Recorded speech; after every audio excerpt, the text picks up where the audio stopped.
Assalamualaikum warahmatullahi wabarakatuh. Ila hadratin Nabi Mustafa Muhammad sallallahu alaihi wasallam wa ala alihi wa ashabihi wa alihi wa ila jami' sahabati minal anbiya wal mursalin salawatullah salamuhum alaihim ajma'in. Ila hadratin musannifi hadzal kitab al-Fatihah. A'udzu billahi minasy syaithanir rajim. Bismillahirrahmanirrahim. Alhamdulillahi rabbil alamin arrahmanir rahim maliki yaumiddin iyyaka na'budu wa iyyaka nasta'in ihdinas siratal mustaqim siratal ladzina an'amta 'alaihim ghairil maghdubi 'alaihim waladdallin. Amin. Bismillahirrahmanirrahim. Alhamdulillahi rabbil alamin wa bihi nasta'inu 'ala umuri dunya waddin. Allahumma shalli wa sallim wa barik ala sayyidina Muhammad wa ala alihi wa sahbihi ajma'in. Amma ba'du. Keluarga besar MTS Ma'arif NU 01 Kertanegara yang saya muliakan, para pemirsa yang budiman yang sempat menyimak kegiatan pengajian rutin Jumat pagi kita bahagia. Pertama, marilah kita panjatkan puja dan puji syukur kehadirat Allah Subhanahu wa taala atas limpahan rahmat, atas limpahan hidayah, atas limpahan inayah. Ini kita bisa bersama-sama melaksanakan aktivitas pagi, kegiatan pengajian rutin Tintakan Nahdiyah. Mudah-mudahan ilmu-ilmu yang disampaikan bermanfaat dan menjadi keberkahan kehidupan kita di dunia dan akhirat. Salawat salam kita haturkan pada Nabi kita Nabi Muhammad sallallahu alaihi wasallam yang selalu kita nantikan syafaatnya di yaumil qiyamah. Pemirsa yang dimuliakan Allah, kita akan melanjutkan kembali kegiatan pengajian rutin dengan kitab Taisirul Kholat. Kalau kemarin kita sudah masuk pada bab pertama, yaitu bab tentang dalam hal ini, dalam kitab akhlak ini, bab tentang takwa. Karena kayak apapun, pangkat tertinggi bagi manusia di hadapan Allah adalah orang yang bertakwa. Nggak melihat itu profesinya apa, nggak tahu itu profesinya sebagai tentara, sebagai polisi, sebagai guru, sebagai petani, sebagai penderes atau apapun. Inna akramakum indallahi atqakum. Jadi mulia-mulianya di antara kita para manusia itu adalah orang yang paling takwa kepada Allah Subhanahu wa taala. Oleh karena itu, upaya yang bisa kita lakukan sesuai dengan bab yang kemarin sampaikan. Bab pertama adalah bab tentang takwa, pengertian tentang takwa, kemudian apa yang menjadikan takwa dan apa buah dari ketakwaan, baik ketika di dunia ataupun di akhirat. Sekarang kita masuk pada bab yang kedua, yaitu tentang adab seorang muallim, seorang guru. Qala al-musannif rahimahullah, nafa'ana bi wa bi ulumi fid dharain. Bismillahirrahmanirrahim. Adabul muallim. Utawi iki iku bab nerangake tata kramane guru. Jadi guru sebagai sebuah profesi itu diangkat dengan ketentuan-ketentuan tertentu. Tapi dalam agama, guru itu adalah seseorang yang menjadi generasi penerus sebagai bentuk dari misi Tuhan, misi Allah, menyampaikan ilmunya Allah kepada manusia. Itu guru. Kalau zaman Rasulan, Rasul itu guru, karena yang memberikan pengajaran kepada umatnya.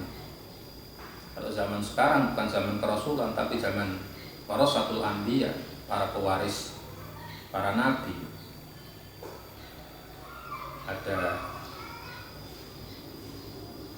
ulama itu dianggap sebagai guru. Oleh karena itu kitab ini menerangkan idealnya itu seorang guru itu bagaimana. Adabul muallim, tapi iki ku nerangake tata kramane guru. Al muallimu utawi guru iku dalilul tilmidhi, dadi tandane murid. Ilama maring barang yakunu kang ana apa mah. Yakunu kang ana bihi ing ma apa kamaluhu sempurnane murid minal ulumi saking pira-pira ilmu wal ma'arif lan pengetahuan. Guru itu menjadi tanda bagi murid. Jadi ada ilmu, ada pengetahuan. Yang ilmu dan pengetahuan itu terkadang bisa ditemukan dari faktor pengalaman atau dari sebuah tulisan yang dibaca. Tetapi menjadi penyempurna bagi adanya ilmu itu disifati adanya orang yang mempunyai. Jadi pengetahuan itu nempel pada seseorang dan kemudian seseorang itu mengajarkan ilmu kepada orang lain. Maka guru itu menjadi hal yang amat penting sebagai petunjuk memberi pengetahuan kepada murid. Fayastaritu mongko den syarataken apa ayakuna. Kemudian guru itu ada syarat. Fayastaritu mongko den syarataken apa ayakuna yen ta ono sapa guru iku min dabil ausafi saking wong kang duweni pira-pira sifat al mahmudati kang mahmudah kang pinuji. Syarat bagi seorang guru itu terpokok di sini adalah orang yang mempunyai sifat-sifat terpuji. Kenapa? Li anna ruhatil midi krana satuhune ruwet murid iku dhaifatun den hukumi lemah binis berarti kelawan membangsaaken ila rohihi mari roh guru. Karena rohnya murid itu dhaifah, lemah dan kemudian dinisbatkan kepada roh gurunya. Fa'idat tasofa, jadi lemah dari sifatnya itu nisbat itu bisa mengikuti. Jadi sifat dari muridnya itu karena lemah dan akan mengikuti kepada rohnya guru. Fa'idat tasofa mengko arikalane persifatan sapa al muallimu guru ya ausofil kamali kelawan pira-pira sifat al kamali kang sempurna. Kana ana sapa at-tilmidu murid iku al muwaffaqu den tulungi kadhalika kaya dene mengkono-mengkono muallim. Kalau gurunya itu mempunyai sifat sempurna, sifat bagus, maka murid itu akan nocoki itu sama. Jadi sifatnya guru ditiru nang murid. Guru itu cetakan, maka cetakannya itu akan membentuk kepada yang dicetak.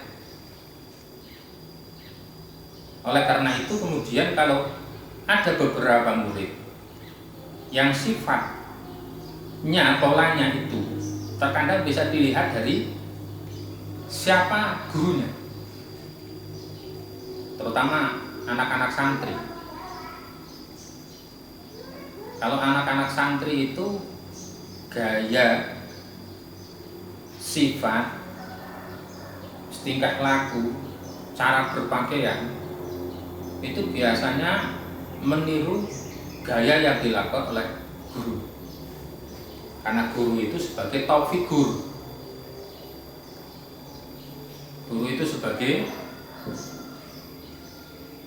apa? Sebuah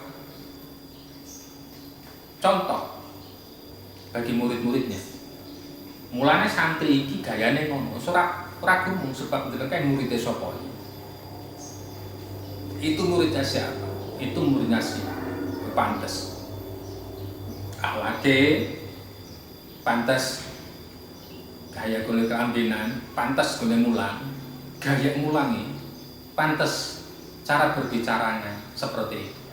Itu biasanya terbentuk karena gurunya. Oleh karena itu, maka harapan yang di sini Pak Idat tasawwal muallim sofil kamal, kalau gurunya itu sifatnya sempurna, maka muridnya akan sama dengan model-model gurunya.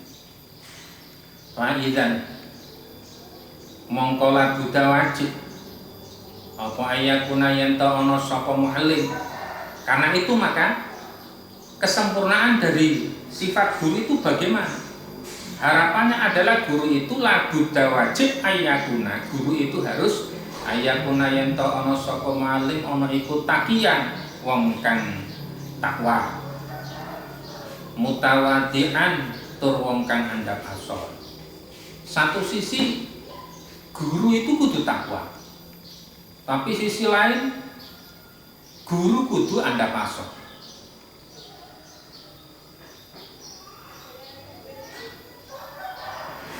Lainal janibi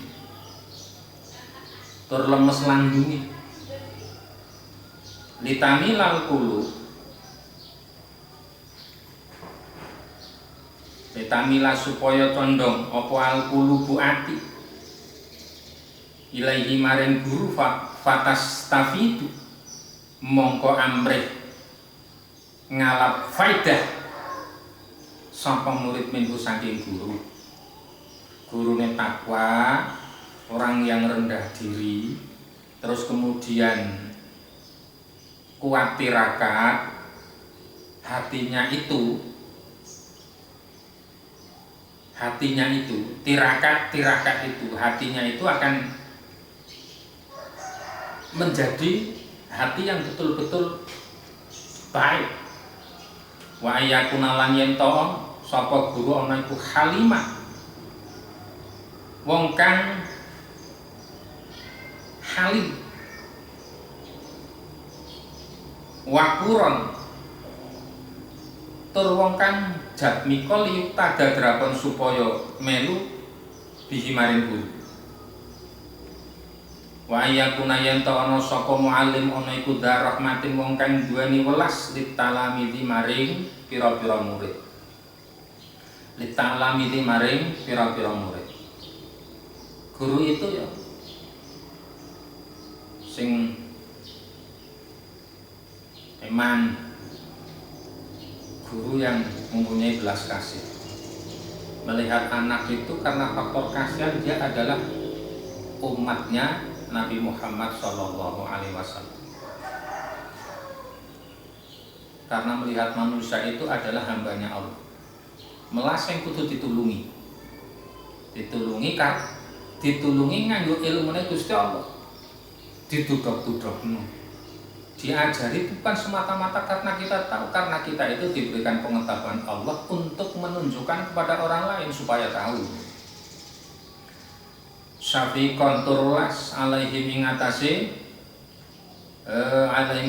murid lita azuma drapon supaya ngegungaken, lita azuma drapon supaya agung apa roh batuhum, boleh ngarepaken murid bima ing dalem barang yulkihi kang timbo apa ma ilaihi maring murid.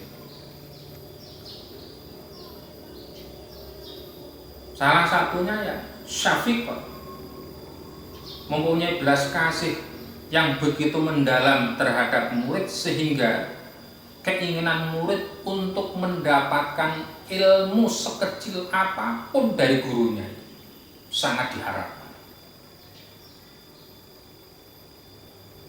Banyak cerita kalau di pondok untuk mendapatkan ilmu itu bukan semata-mata dia ngaji, tetapi semata-mata dia gulawentah hati, menata diri, bersabar yang luar biasa, hanya mendapatkan satu perintah oleh sang guru dalam bentuk satu kata, sabaroh. Cuma itu toh. Padahal dia menunggu kata-kata dari guru itu tidak sehari dua hari, tapi bertahun-tahun. Dia tidak pernah ngaji, artinya tidak pernah diajari ilmu dalam bentuk tatap muka, tetapi suatu saat hanya dipanggil, diperintah sabaroh. Cuma diperintah itu wis ono mulai sana pulang, maka dia hanya membawa ilmu sabar, suruh bersabar, dan itu sangat berat bagi seorang murid. Tapi itu adalah ilmu yang diberikan oleh guru. Kalau setiap saat bisa bertatap muka, setiap saat bisa bertatap muka, itu ilmu yang didapat sebenarnya banyak sekali, tetapi terkadang manfaatnya juga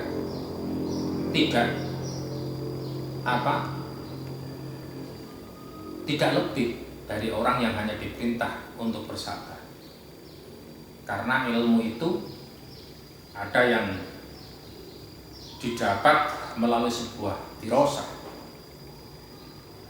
pembelajaran tatap muka dengan guru secara langsung. Tetapi terkadang ada yang dilakukan hanya sebatas wirosah, ada upaya diri, menata hati sampai lama, dia hanya mendapatkan satu kata ulingan dari seorang guru, padahal hari-harinya dia tidak pernah ikut tatap muka. Kalau dalam dunia pesantren ada santri yang tidak pernah ngaji, tetapi dia itu hanya menjadi kawul, hanya ngomong putranya Pak Kiai. Kenapa seperti itu? Dia itu ngajinya adalah ngaji wirosa. Dia mendapatkan ilham. Dan seperti zamannya Nabi Muhammad SAW, Imam Malik dan yang lain itu kalau ngaji kepada Nabi jelas setiap saat, karena Nabi mendapatkan wahyu dari Allah. Kemudian Nabi bersabda, Nabi berjalan, Nabi melaksanakan bisa melihat secara langsung. Tapi ada sahabat yang terkadang tidak pernah berada di tempat itu, tetapi sahabat itu hanya diutus oleh Nabi Muhammad SAW untuk pergi ke satu daerah ke daerah lain. Dia tidak pernah melihat langsung Nabi Muhammad SAW, tetapi dia itu mendapat ilmu yang diberikan Allah, tidak melalui sebuah dirosah, pembelajaran. Itulah sifat dari ilmu. Wa ayyan sahahu, lan yanto nasihati sapa guru ing murid. Nah, guru itu ya sering memberikan nasihat, kira-kira ada sesuatu yang perlu dinasihati. Wa yu'adzibahum, lan yanto mulang tata krama sapa guru ing murid. Tata krama itu juga diajarkan. Fayasun, mongko gawe bagus, mongko dadi bagus apa tak dibuhum tata kramane murid. Allah yukallifahum, yen to ora merdi nulayani sapa murid minal ma'ani saking pira-pira makna, minal ma'ani saking pira-pira makna maing barang tak suruh kang nyendhep nganggo saking mak apa idraka dulu panemune talami Allah yukallifahu wa ansahahu menasihati murid ya gurune nasihati murite wa yu'adzibahum mengajarkan tata krama agar supaya muridnya itu mempunyai tata krama yang baik. Allah yukallifahu minal ma'ani ma taksuru anhu idrakatuhu. Kalau muridnya itu mempunyai sebuah pandangan, jangan dipotong. Mempunyai ide, nggak usah dipotong. Dipotong itu artinya dimatikan ide, keinginan atau bakatnya. Selayaknya bagusnya itu memang disalurkan. Itu tata krama menjadi seorang mu'allim. Kemudian besok akan kita lanjutkan dengan adabul muta'allim, tata krama menjadi seorang murid. Karena kayak apapun yang namanya murid, pada saatnya itu kalau ilmunya sudah ada, suatu saat menjadi mu'allim. Karena itu sebelum menjadi mu'allim, sekarang ada bab tentang mu'allim, bab menjadi seorang guru. Bagaimana seorang guru, bagaimana syarat seorang guru, kemudian kewajiban yang harus dipunyai oleh seorang guru. Baik yang tadi ada takwa, ada rendah diri, hatinya itu hati yang penuh belas kasihan kepada murid-muridnya, kemudian mengajarkan kepada muridnya tentang adab, menasihati murid-muridnya, jangan sampai kemudian memotong atau membunuh keinginan cita-cita dari sang murid. Mudah-mudahan manfaat, kurang lebihnya mohon maaf. Wallahul muwaffiq ila aqwamit thoriq. Assalamualaikum warahmatullahi wabarakatuh.